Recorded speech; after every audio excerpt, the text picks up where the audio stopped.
దేవుని కృపావాక్యం వింటున్న మీ అందరికీ ప్రభు పేరట వందనాలు. పరిశుద్ధ బైబిల్లో నుండి ఒక లేఖనాన్ని మనం చదువుకుందాము. లూకా సువార్త 18వ అధ్యాయము 10వ వచనాన్ని చదువుకుందాం. అక్కడ ఇద్దరు మనుషులు దేవాలయానికి ప్రార్థన చేయడానికి వెళుతారు. ఒక మనిషి సుంకరి, ఒక మనిషి పరిసయ్యుడు. అయితే పరిసయ్యుడు ఇలాగ ప్రార్థిస్తున్నాడు.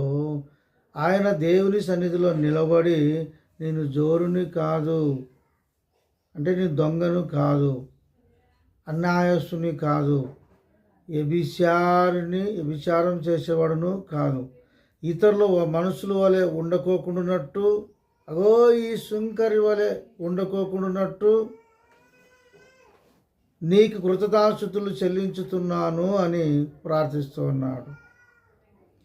ఈ పరిసయ్యుడు ప్రార్థిస్తున్నాడు కానీ ఇతరులను ఏలెత్తి చూపిస్తూ ఉన్నాడు.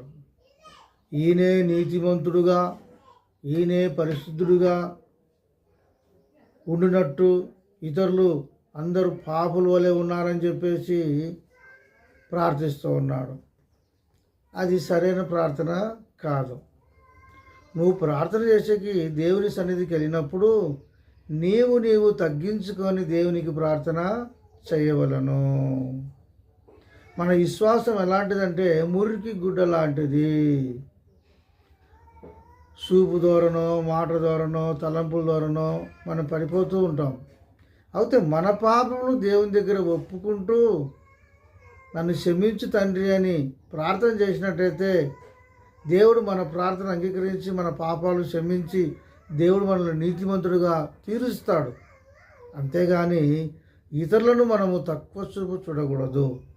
ఇతరులను ఏళ్ళు ఎత్తి మనము చూపించాల్సిన అవసరము లేదు. నేను జోరుని కాదు, అంటే నేను దొంగని కాదు, నేను అన్యాయస్తుని కాదు, నేను వ్యభిచారస్తుని కాదు, ఇతరులు మనుషుల వలె, అగో ఈ సుంకరి వలె ఉండకోకుండానట్టు నీకు కృతజ్ఞతాస్తుతులు చెల్లించుతున్నాను అని ప్రార్థన చేయకూడదు.